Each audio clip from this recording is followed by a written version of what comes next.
Então, dando início aí, foi um tema, esse ano foi um pouco diferente, a Flávia me trouxe não só o tema da cardiopatia cirúrgica valvar, que era o que eu discutia todos os anos aí com o pessoal do curso da perfusão, mas um tema um pouco provocativo aí, o que o perfusionista precisa saber, ou realmente ter mais foco dentro dos pacientes com cardiopatia valvar.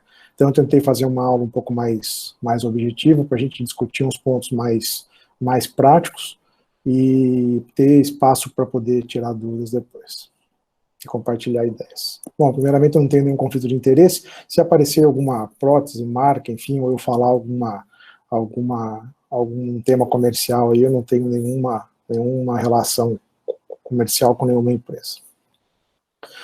Bom, essa é a visão que a gente tem do coração, né? Como todos sabem, a gente tem 4 válvulas, né? A gente tem as válvulas atrioventriculares, que dividem os átrios dos ventrículos, e as válvulas ventrículo-arteriais, que dividem os ventrículos das artérias. Do lado, então, quando o coração faz a sístole, que é a contração do ventrículo direito e do ventrículo esquerdo, com a tentativa de ejetar o sangue à frente, as válvulas ventrículo-arteriais se abrem, aqui no caso a válvula pulmonar em cima e a válvula aórtica mais abaixo, e as válvulas atrioventriculares se fecham para que o sangue siga um fluxo unidirecional. Então, do lado esquerdo a gente tem a válvula atrioventricular esquerda, ou a válvula mitral, e do lado direito a gente tem a válvula tricúspide, ou a válvula atrioventricular direita.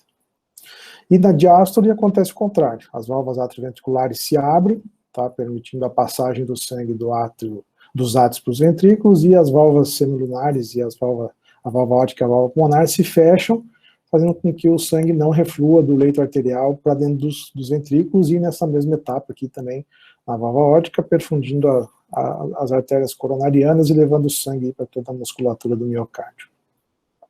Então, nessa aula, eu fiz já provocativamente essa figura sobre o que a gente vai mais ou menos discutir, né?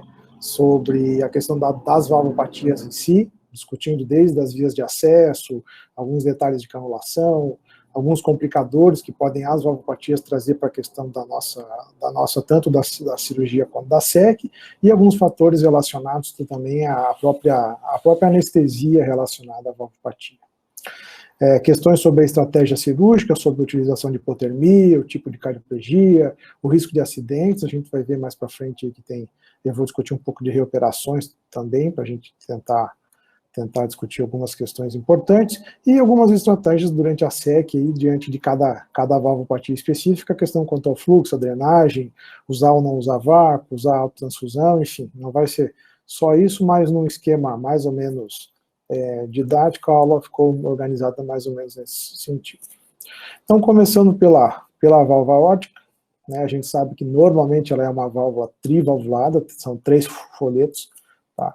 2 dos seus folhetos se relacionam com as artérias coronárias, então, aqui na parte mais anterior a gente tem a coronária direita, e portanto esse folheto é chamado de coronariano direito. Na parte posterior a gente tem a relação da válvula com a coronária esquerda, e portanto esse folheto é o folheto coronariano esquerdo, e o terceiro folheto, que não tem relação com nenhuma das coronárias, e portanto a gente chama de folheto não coronariano. Aqui um esquema muito prático e didático da relação da válvula aórtica, né, das relações cirúrgicas da válvula aórtica. Então, como eu disse, o folheto coronariano esquerdo, o folheto coronariano direito. Notem que entre o folheto não coronariano e o folheto coronariano direito, a gente tem a passagem do feixe de condução, tá, que é o feixe de His, que ele passa logo abaixo na porção do septo muscular, e que alterações nessa porção aqui, seja abscesso de anel, ou calcificação, ou uma manipulação excessiva dessa região, ou um ponto um pouco mais profundo nessa região, podem causar bloqueio atrioventricular de graus diversos, ou temporários, ou permanentes. Entre os folhetos coronariano esquerdo e o não coronariano, a gente tem a relação, a gente vai ver no próximo slide, a relação do folheto anterior da válvula mitral. Então, nessa região, que é chamada junção mitral-aórtica, algumas alterações como abscesso, por exemplo, podem danificar tanto a válvula aórtica quanto a válvula mitral, e pontos, ou enfim, alguma manipulação mais excessiva dessa região, muitas vezes na troca da válvula aórtica, por exemplo, a gente pode ter um tracionamento do folheto anterior da válvula mitral e causar uma insuficiência mitral aí durante de forma iatrogênica durante a troca da válvula aórtica. Aqui só mostrando uma peça anatômica, essa aqui é uma peça, é uma aorta, né, aberta, cortada transversalmente e aberta, e a gente pode ver o folheto não coronariano, que é esse aqui à esquerda, e o folheto da coronariana à esquerda, se relacionando toda a relação da junção mitral-aórtica com o folheto anterior da válvula mitral. E nessa porção, quando a gente fala, por exemplo, de abscesso mitral-aórtico, é nessa porção aqui que principalmente tem a formação da cavitação e do abscesso. Tá? E em cirurgias sem outros complicadores, um ponto, às vezes, passado de uma maneira um pouco mais brusca ou um ponto mais profundo nessa região, pode alterar a conformação do folheto anterior da válvula mitral, e da mesma maneira, quando eu estou trocando a válvula mitral, tá, por uma prótese ou passando os pontos também podem interferir no funcionamento dos folhetos da válvula aórtica. Falando um pouco sobre a fisiologia, eu acho que essa é o principal teorema sobre as alterações ventriculares, principalmente em relação às valvopatias, e principalmente às valvopatias aórticas, que é a lei de Laplace. Tá? O coração, quando a gente tem uma valvopatia ou uma alteração estrutural, a primeira reação do coração é tentar se adaptar a essa mudança para fazer com que a fração de ejeção e o débito cardíaco se mantenham estáveis ao longo do tempo. Então, seja por um aumento da pós-carga, no caso da estenose aórtica, ou seja por uma sobrecarga de volume, no caso da insuficiência aórtica, tá?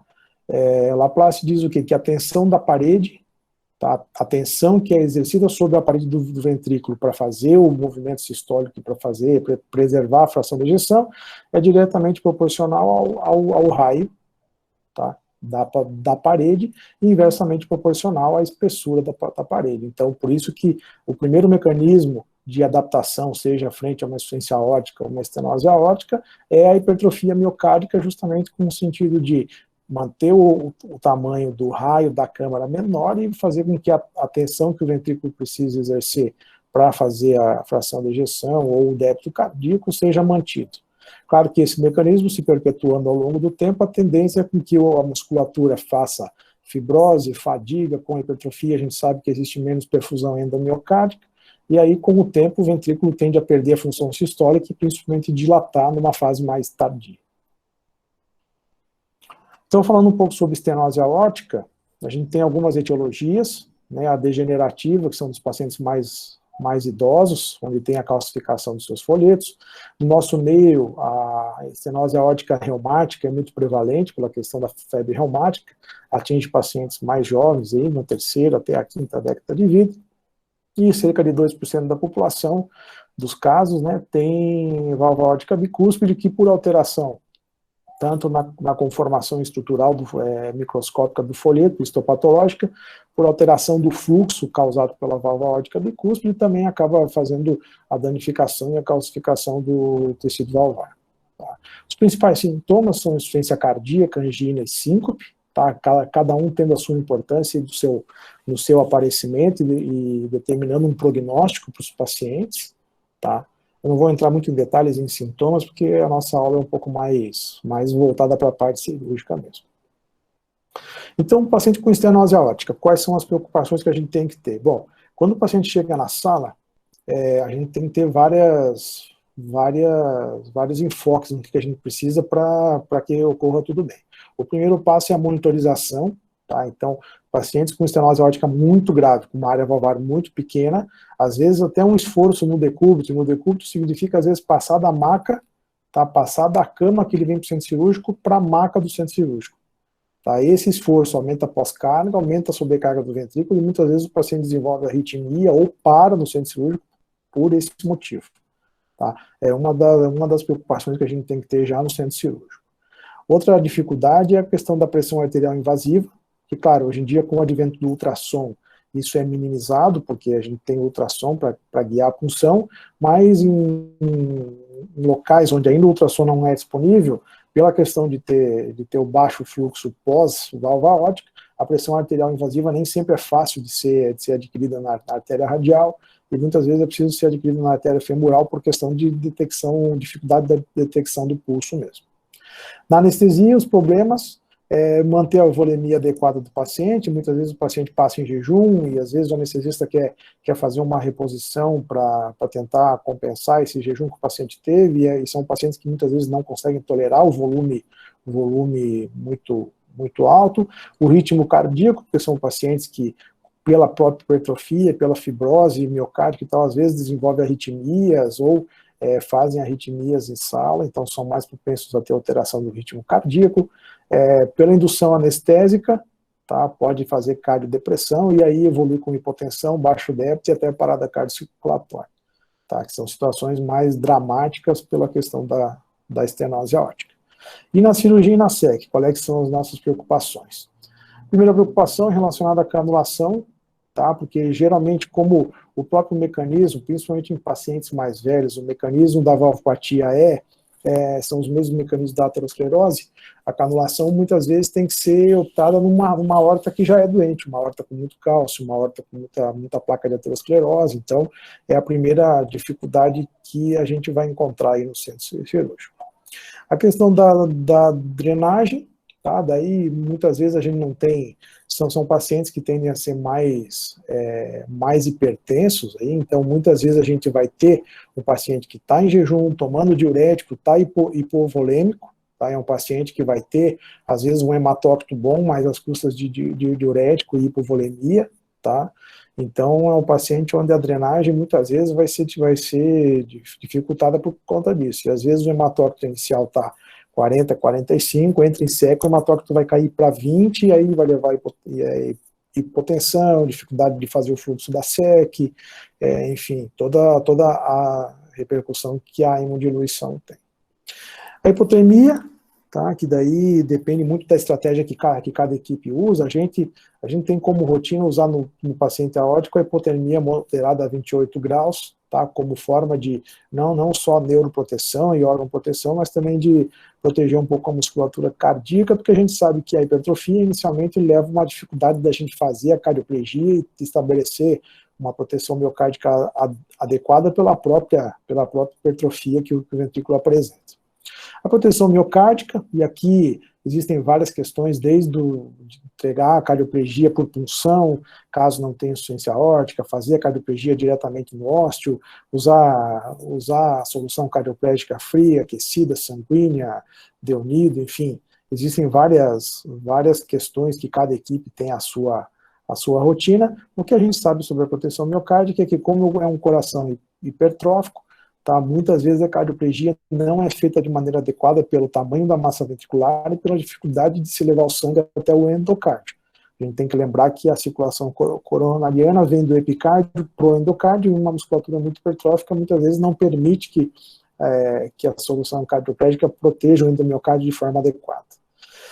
Na saída de SEC ou na deaeração cardíaca também muitas vezes é difícil, porque é um coração muito hipertrófico. Durante as manobras de deaeração e a massagem cardíaca que a gente faz para tirar o ar de dentro das câmaras também é difícil, porque é um ventrículo que é pouco complacente, então muitas vezes essa retirada do ar é difícil, e a própria retirada do leito coronariano, mesmo pela hipertrofia, também acaba sendo difícil.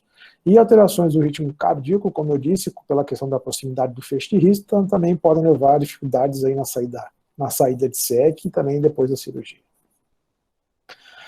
Passando para a insuficiência aórtica, que é outra questão, aqui como a gente pode ver na figura ao lado, que é quando existe uma falha de coaptação ou um não fechamento adequado da válvula aórtica, e existe um refluxo de graus diversos aí do sangue da aorta para dentro do ventrículo esquerdo. Tá? No nosso meio, a causa mais comum ainda é a insuficiência aórtica reumática, pela questão da prevalência da febre reumática, principalmente em pacientes jovens, mas pacientes com válvula aórtica bicúspide também podem ter alteração estrutural, alteração do anel, e também temos as questões de endocardite, seja endocardite aguda ou uma sequela de endocardite, levando a insuficiência aórtica ou por destruição do folheto ou perfuração, e trauma que embora seja pouco frequente, a gente, como é um centro de referência, a gente acaba pegando aí alguns poucos casos de trauma que acaba cometendo a válvula aórtica. Mais uma vez, os sintomas são muito parecidos, tá?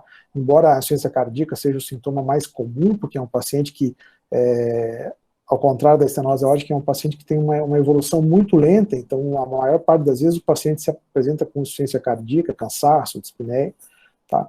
E muitas vezes, por conceito, ele é acompanhado por anos até ter alguma repercussão ventricular, dilatação, enfim. Regimes síncope são menos frequentes, mas podem acontecer, principalmente pela questão de ter um baixo débito cardíaco aí relacionado à dificuldade de volume.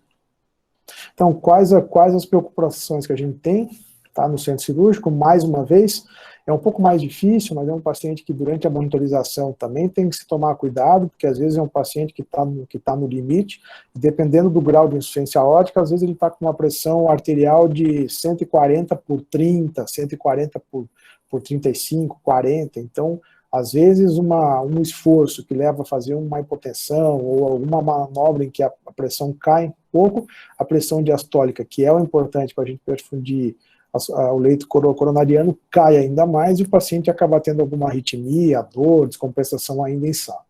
Tá?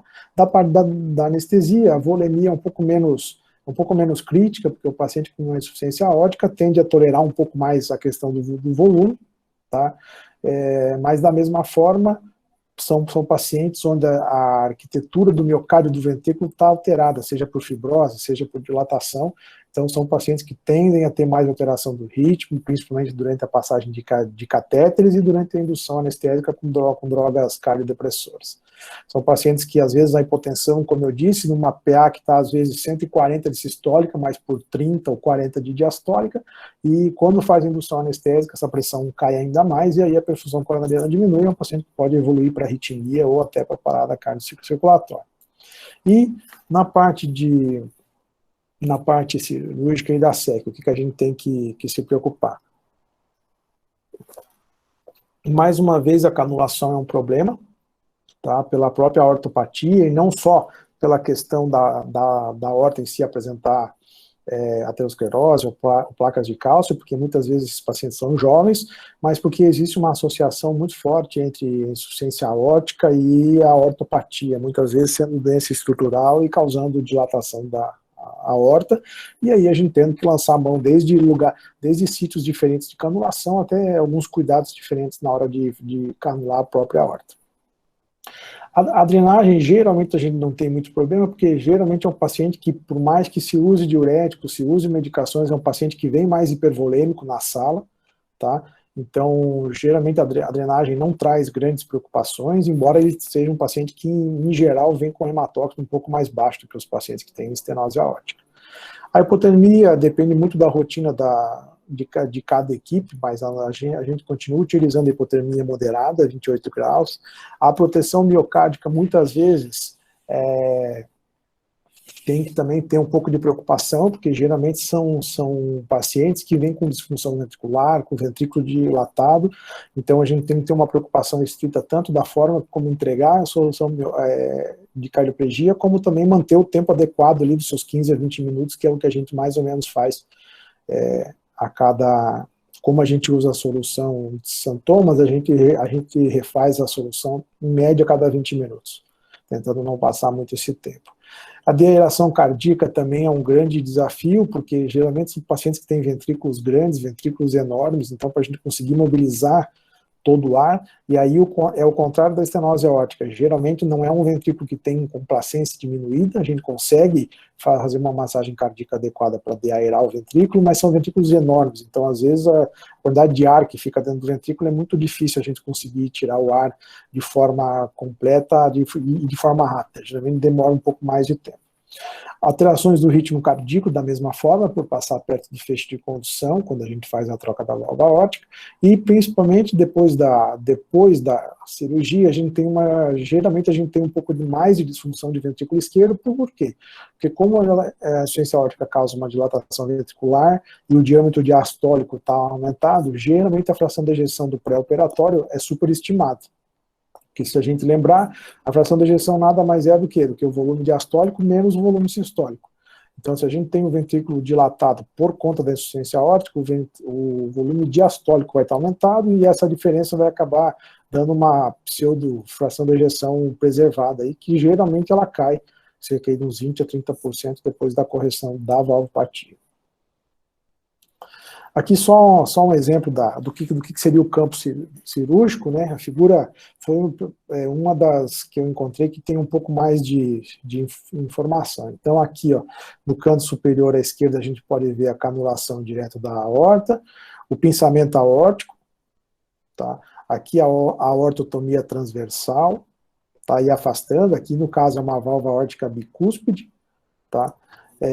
Com fusão aqui entre o folheto da coronariana direita e do não coronariano. Aqui a gente pode perceber a artéria coronária direita, e em algum local aqui do seio coronariano esquerdo, a gente vai ter a artéria coronária esquerda.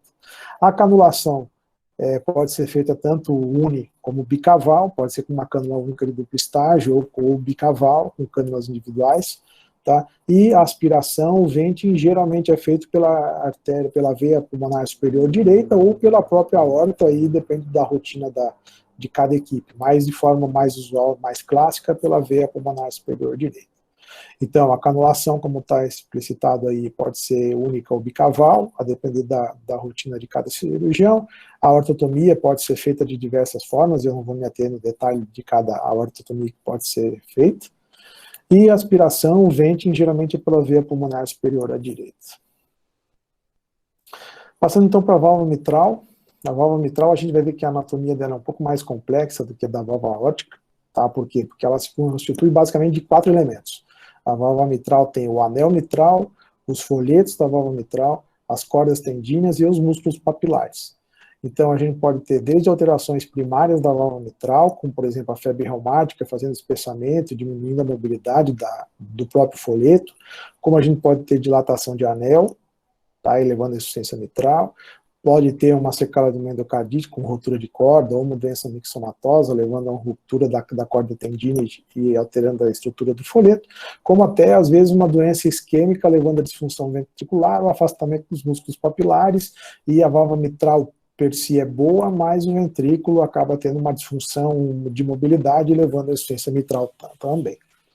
Aqui só de forma didática, essa é uma visão cirúrgica da válvula mitral, a gente, como nome, né, a gente acaba dividindo o folheto anterior em 3 segmentos, A1, A2, A3, e o segmento posterior em P1, P2, P3, tá?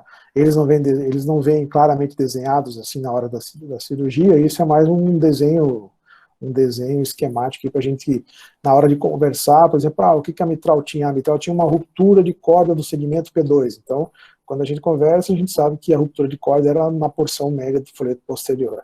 Tinha uma perfuração em A1, então a gente sabe que a perfuração era no folheto, mais ou menos na porção mais anterior do folheto anterior. Aqui só mostrando as relações anatômicas da válvula mitral. Tá? Então a gente vai ter o apêndice auricular esquerdo, tá? Que é um local de formação de trombos, muitas vezes.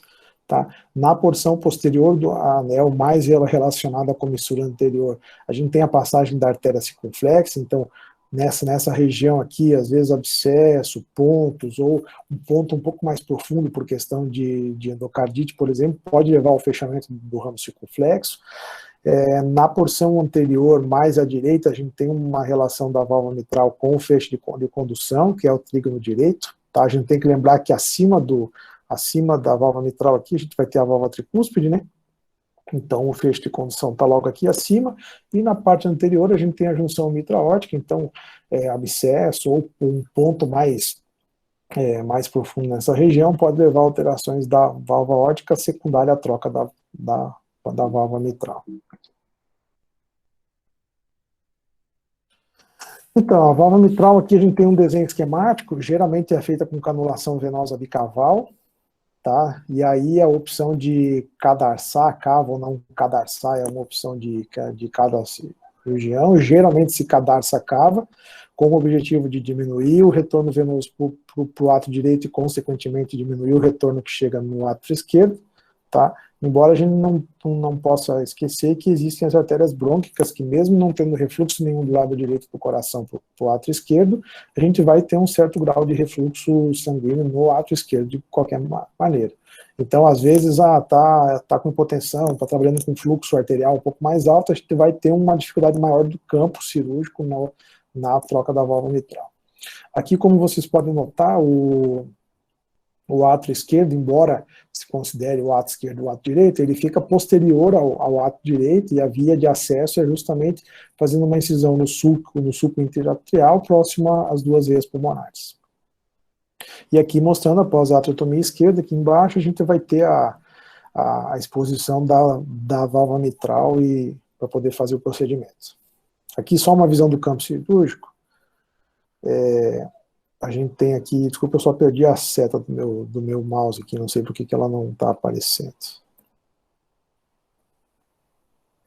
Enfim, então aqui a gente pode ver a canulação da aorta, o pinçamento da aorta, aquele gelco é utilizado para fazer a cardioplegia na raiz, e aqui a gente pode ver as duas cavas com cadarçadas e com a canulação bicaval. Tá? E como vocês podem notar na cava superior, logo atrás do afastador da válvula mitral, a gente vê que toda vez que a gente afasta o átrio esquerdo para poder enxergar a válvula mitral, a gente desloca a cânula da cava superior, e é muitas vezes o motivo pelo qual durante a cirurgia a gente acaba perdendo um pouco a drenagem ou tendo uma piora na drenagem, e geralmente a situação de perfusionista disse, ó, minha drenagem piorou. E geralmente a gente diz, olha, infelizmente a gente não tem como mexer muito agora, porque a cânula já está o máximo tracionada possível, e com o tracionamento a gente precisa ter um cuidado apenas de avisar ou de a gente discutir no meio da cirurgia a melhor forma de manter a drenagem e o fluxo com esse afastamento aí, porque a gente precisa ter o acesso à válvula. Então, falando um pouco sobre a estenose mitral, geralmente as etiologias mais comum no nosso meio é a reumática, né, pela própria febre reumática, embora existam aí outras condições, como alterações congênitas, alterações hematológicas como lúpus, artrite reumatoide, paciente que tem passado de radioterapia, às vezes tem câncer de mama ou câncer de pulmão, faz radioterapia e acaba cometendo a válvula também. Algumas medicações, tá, principalmente a anorexígenos, tem uma relação com a alteração da válvula mitral e da válvula tricúspide, tá, e os principais sintomas são insuficiência cardíaca, dispneia, né, cansaço aos esforços, e arritmias também é um grupo de pacientes que tem muita prevalência de incidência de fibrilação atrial, tanto crônica quanto em episódios agudos. Aqui à direita a gente pode notar aí onde estão as setas, como a válvula mitral fica espessada, tá, e como existe uma restrição à mobilidade do folheto, tá.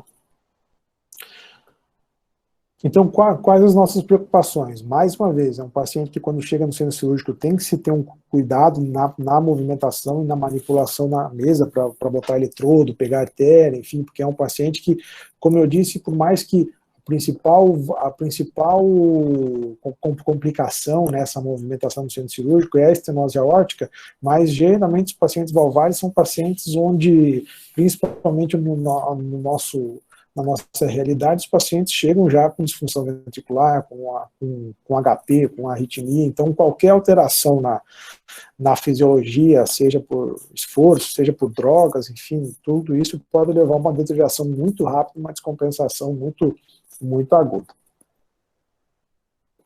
Na anestesia, a mesma preocupação, são pacientes que toleram um pouco o excesso de volume, então às vezes se é um anestesista que não tem muita familiaridade com cirurgia cardíaca, e de repente está no hospital geral, e naquele dia ele foi fazer a cirurgia cardíaca, e eu vou repor o jejum, ele acaba fazendo um volume muito exagerado ali, pode ser um fator de complicação e de descompensação no centro cirúrgico, tá? São pacientes que, embora algumas vezes não tenham FA, eles podem, pela questão da dilatação atrial e da sobrecarga de hipertensão pulmonar, enfim, e pressão no lado esquerdo, eles podem desenvolver FA a qualquer momento, então às vezes droga, hipotensão, manipulação, catéter pode gerar fibrilação atrial e aí tem uma queda no débito cardíaco. Pelas drogas podem ter hipotensão e podem fazer crises de hipertensão pulmonar ainda no centro cirúrgico. Então, quais são as preocupações que a gente tem ou os detalhes que a gente tem que observar? A canulação arterial e venosa é um detalhe que geralmente a gente tem uma certa rotina, tá? Geralmente é a canulação da aorta ou canulação bicaval. Quando a gente tem algumas situações, por exemplo, a cirurgia vai ser por toracotomia lateral e não por esternotomia. Muitas vezes a gente lança a mão de canulação femoral e às vezes a drenagem venosa não é tão adequada quanto uma canulação central. E a gente precisa usar vácuo, usar, enfim, o posicionamento da cânula, movimentar a cânula durante a cirurgia para achar o melhor local de drenagem, e muitas vezes a canulação arterial também não é central, muitas vezes é periférica, seja subclávia, seja femoral, então às vezes pode ter resistência na linha arterial, pode não conseguir dar o fluxo adequado, enfim, são uma série de observações que têm que ser feitas. Quanto à drenagem, são as mesmas preocupações do que na primeira, em todas essas cirurgias, mas lembrando que nas reoperações, muitas vezes, a gente não tem como cadarçar nenhuma das cavas por questão de fibrose, aderência, às vezes é a terceira, quarta, quinta cirurgia do paciente, e muitas vezes a gente precisa usar vácuo, ou usar a canulação direto na cava, ou mudar a cama que a gente está habituado, porque às vezes é a condição que a reoperação aceita, e muitas vezes isso acaba mudando um pouco a rotina e tornando a drenagem não tão adequada. Hipotermia no paciente mitral não é uma questão tão fundamental, embora a gente use como rotina 28 graus para todos os pacientes, mas alguns grupos fazem normotermia, isso não, para o paciente mitral principalmente, não existe tanta necessidade da hipotermia. A hemodiluição, tá? Porque como eu disse, são os pacientes, principalmente os mitrais, são pacientes que vêm do centro cirúrgico às custas de muito diurético, então muitas vezes são pacientes onde o hematócrito está, às vezes, adequado, mas a volemia está baixa, às custas de tanto diurético, tá? E às vezes o potássio está baixo, o eletrólito por conta dessa medicação diurética também. A proteção miocárdica geralmente não é tão preocupante. O que a gente precisa ter, na verdade, o que é? Uma válvula aórtica completamente competente para poder fazer a punção na raiz e entregar a cardiopregia de maneira adequada. Às vezes, o paciente reumático não tem um grau de valvopatia aórtica tão importante, mas às vezes a válvula aórtica tem um certo grau de insuficiência e aí torna a cardiopregia um pouco menos adequada do que numa situação normal. A reposição volêmica tem que ser um pouco mais criteriosa, pela questão do paciente ter, geralmente, hipertensão pulmonar, ou às vezes até disfunção do ventrículo direito. E o ritmo cardíaco, aqui entra a questão que não só pode ter alteração por BAV, por atingir o fecho de condução, mas também são pacientes que muitas vezes têm FA e fazem episódios de FA, levando à descompensação também. A insuficiência mitral, como eu disse, que nada mais é do que o refluxo do sangue quando o ventrículo faz a sístole, a válvula mitral não é totalmente competente, e como a gente pode ver na figura direita, o sangue acaba refluindo para o átrio esquerdo. As etiologias mais comuns no nosso meio são a reumática, tá? Continua sendo a reumática, mas a gente tem ainda doença degenerativa ou multissomatose, que se chama doença de Barlow. Endocardite tem uma certa prevalência, mas a gente não tem um número exato aí, a gente tem casos, como a gente é um centro de referência, a gente acaba recebendo bastante, mas não existe uma norma de periodicidade, às vezes vem bastante, às vezes vem pouco, enfim, e outras alterações aí, como trauma congênita, enfim, às vezes uma perfuração da válvula aórtica por endocardite que fica com uma sequela crônica, o jato da insuficiência aórtica acaba lesando a válvula mitral e causando insuficiência também. Os principais sintomas são os mesmos, principalmente sintomas de insuficiência cardíaca, dispneia, cansaço, e a manifestação comum é a arritmia também, na presença de fibrilação atrial. Aqui só mostrando que existem vários mecanismos da insuficiência mitral, seja por alteração de folheto, alteração do anel, por ruptura de corda, enfim, mais ou menos aquilo que a gente conversou no começo, onde desde o funcionamento da estrutura do ventrículo esquerdo até a alteração primária da válvula, a gente pode ter regurgitação mitral de diversos níveis. Então, quais as preocupações de insuficiência mitral?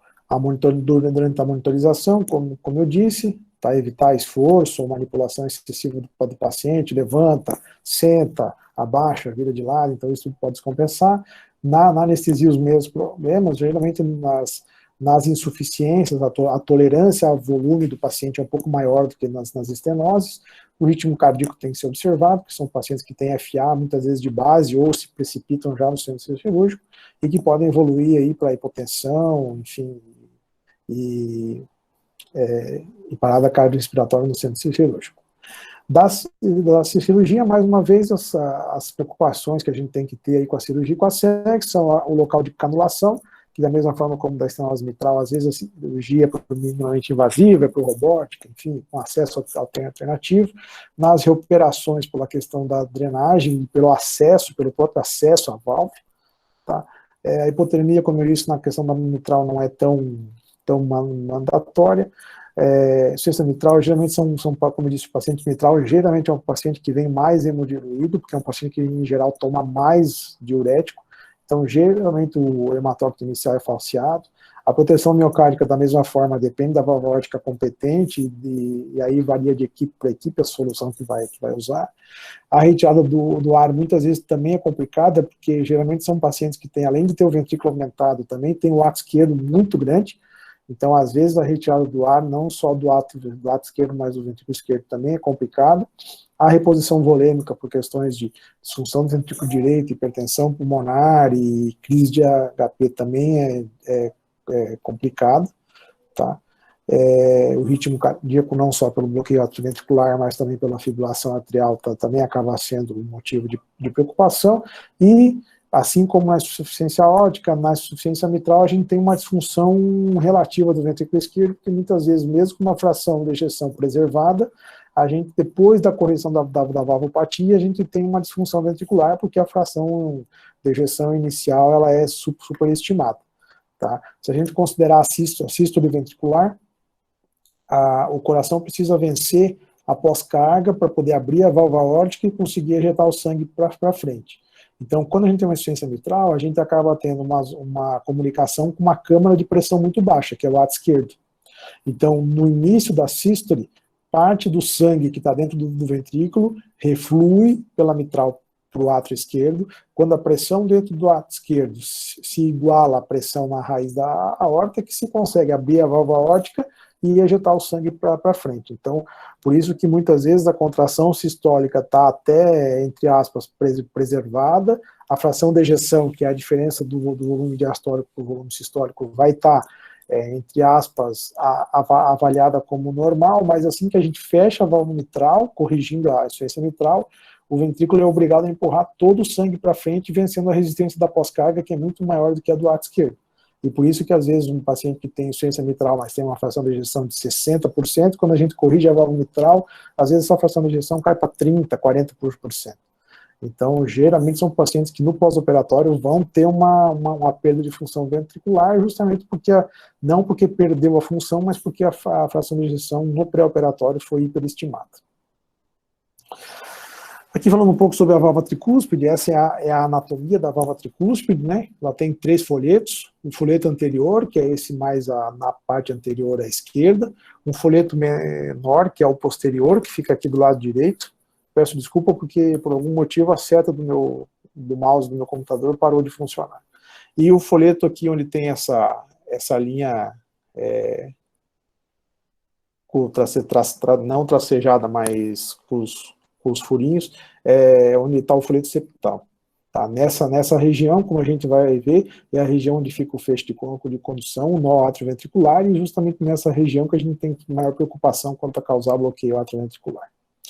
Então, aqui é uma visão cirúrgica, né? A gente tem uma canulação aórtica, o venting lá na aorta, aspirando a raiz da aorta, uma cânula na cava superior, outra na cava inferior, e aí sim, para acessar o tricúspide, a gente necessariamente tem que ter o cerclamento das veias cavas, né, através desse garroteamento, ou ter alguma cânula com balão, enfim, a gente tem que cessar completamente o refluxo das veias cavas para dentro do ato direito. Então a gente vai ter que necessariamente ter uma canulação venosa bicaval, tá? Fazer o acesso através da atriotomia direita, tá? E a aspiração da raiz da aorta com o vente.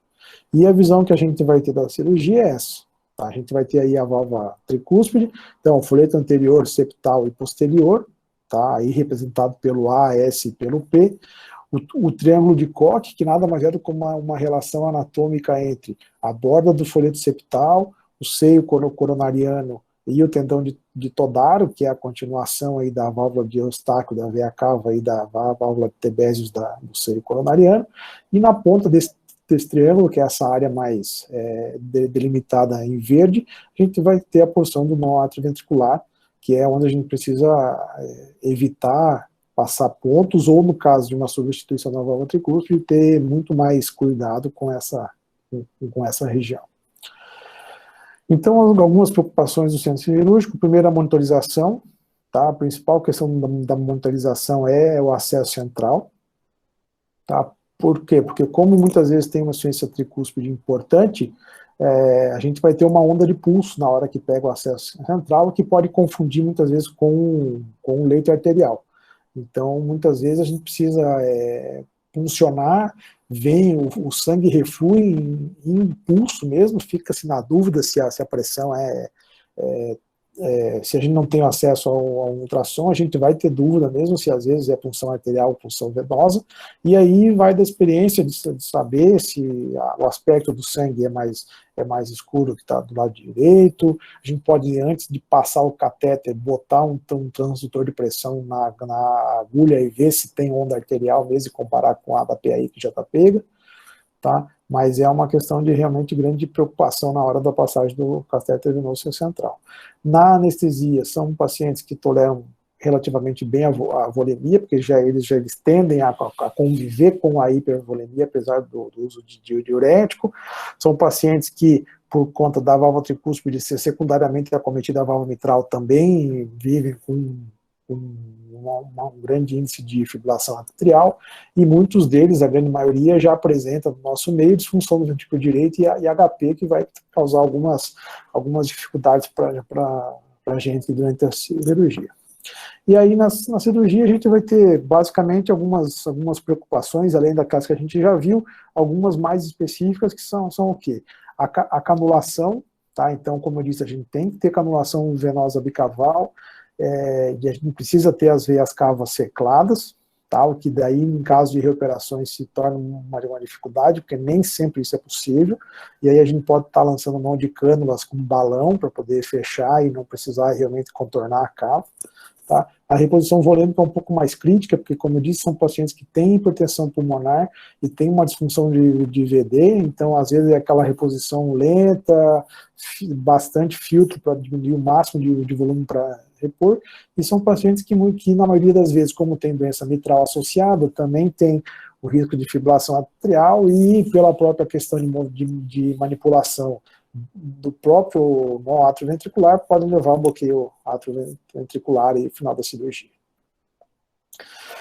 Falando um pouco de reoperações, tá? Reoperações tem algumas questões sobre canulação, sítio de canulação, a abordagem da válvula, tá? Mas eu acho que o principal que a gente tem que ter em questão isso tudo é muito parecido com o que a gente tem no dia a dia, embora uma ou outra estratégia possa ser diferente, mas eu acho que a principal questão da reoperação é a questão de ter algum acidente durante a reesternotomia.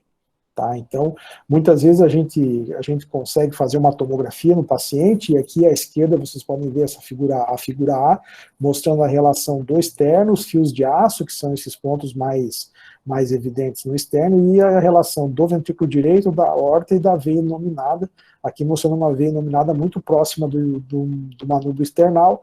O ventrículo esquerdo está próximo, mas não está numa condição muito desfavorável, e a aorta está pelo menos a 1 centímetro longe do externo.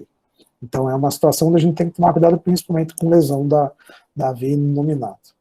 Aqui é um vídeo, tá? A gente já tá acabando a apresentação, é um vídeo de mais ou menos uns 3 minutos. Aqui mostra como que é uma abordagem para uma reoperação, e a gente vai ter todos os passos da cirurgia aí até a entrada em SEC.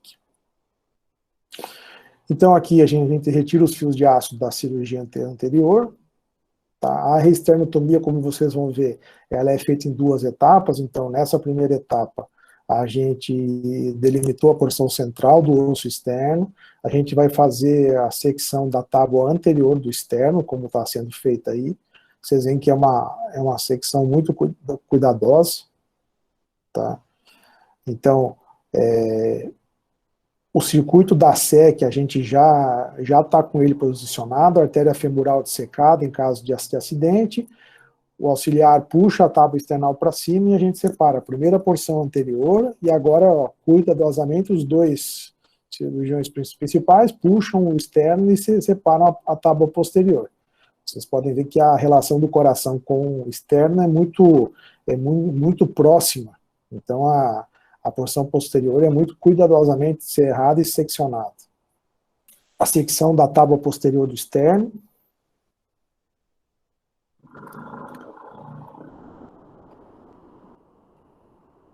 Que a gente vê que é feito de forma muito cuidadosa, como principalmente para evitar acidente, né, lesar o ventrículo direito, lesar a aorta, lesar a artéria inominada, que quem já viveu essa situação sabe o quão complicada é.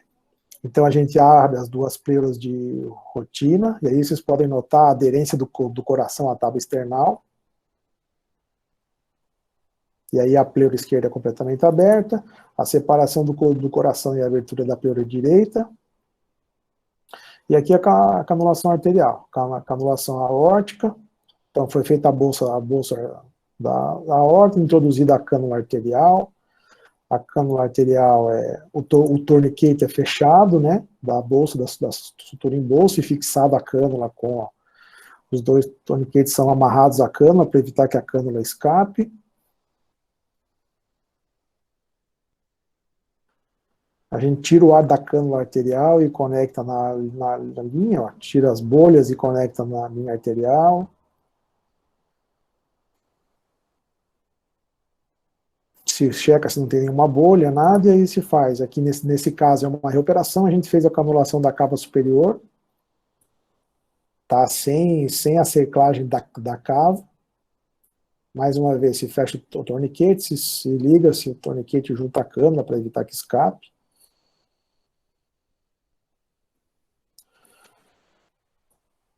Feita a cava superior, se pode entrar em SEC e fazer isso em SEC, ou se pode canular a cava inferior antes mesmo da entrada em SEC. Lembrando que antes de tudo isso, a gente precisa ter o doente heparinizado, né, para evitar a coagulação da cânula e do sistema da SEC. Então, a anulação da cava inferior, o fechamento da sutura em bolsa, a fixação da cânula, a conexão com a linha venosa.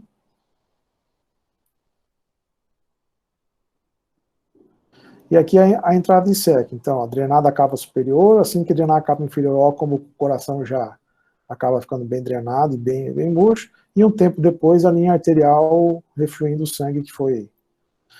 O coração entra em fibrilação ventricular, a gente pinça a aorta, a gente funciona a aorta para fazer a entrega da cardioplegia, porque era uma valvopatia mitral, drena o ato esquerdo, e aqui a gente vai ver um detalhe importante, que é o coração em fibrilação ventricular, ó, a cardioplegia sendo entregue, o monitor apresentando a sistolia, e logo depois o coração parado aí, sem atividade elétrica nem atividade mecânica.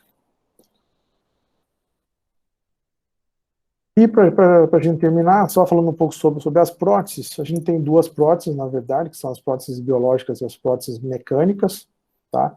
Aí existe uma discussão muito grande em qual que é, geralmente isso é individualizado de paciente para paciente. O que a gente tem é que a prótese biológica tem algumas vantagens, é uma prótese que tem pouca incidência de trombose, tem uma condição hemodinâmica boa, não faz barulho, ao contrário da prótese mecânica, que muitas vezes faz um ruído não muito alto, mas às vezes faz, e não é necessário anticoagulação. A desvantagem é que ela tem um tempo de durabilidade, né, que gira no nosso meio aí em torno de 8 a 10 anos, tá? E ela sofre calcificação, deterioração estrutural, e muitas vezes é um motivo de várias operações dos pacientes, principalmente mais jovens. A prótese mecânica tem algumas vantagens, ela tem uma área efetiva, um orifício efetivo maior, tem um baixo perfil, então, por exemplo, pacientes que têm um ósseo coronariano muito próximo do anel aórtico, é uma válvula que oferece essa vantagem, tem menos complicações com o ósseo coronariano. A durabilidade dela, desde que é anticoagulada, maior do que a da prótese mecânica, mas tem as desvantagens que principalmente são ter o barulho que a prótese faz, ser mais trombogênica, que pode levar a situações de emergência, e ter a necessidade de anticoagulação, aí, que é uma das principais questões aí sobre as próteses mecânicas. E na hora da escolha da prótese, a gente leva sempre isso em consideração, que é desde a idade do paciente, se é um paciente muito jovem, a gente tem uma preferência, entre aspas, por prótese mecânica, paciente mais idosos, prótese biológica, a anticoagulação, se o paciente é capaz ou pode receber anticoagulante oral, tá? Então isso é um fator, às vezes, decisivo. Se o paciente tem alguma condição clínica, às vezes alguma doença que é protrombótica ou anticoagulante, às vezes tem que pesar isso também. Condições sociais, às vezes o paciente mora numa região onde não tem acesso nem à medicação, nem ao controle da coagulação para fazer uso, então é um paciente que vai ter que botar uma prótese biológica. Mulheres em idade fértil, sempre uma indicação de prótese biológica, tanto pela medicação interferir no feto, quanto ter mais risco de trombose também. Às vezes a escolha do paciente, às vezes a gente conversa tudo isso com um paciente jovem, ele quer uma biológica, às vezes conversa tudo isso com um paciente idoso e ele quer uma mecânica.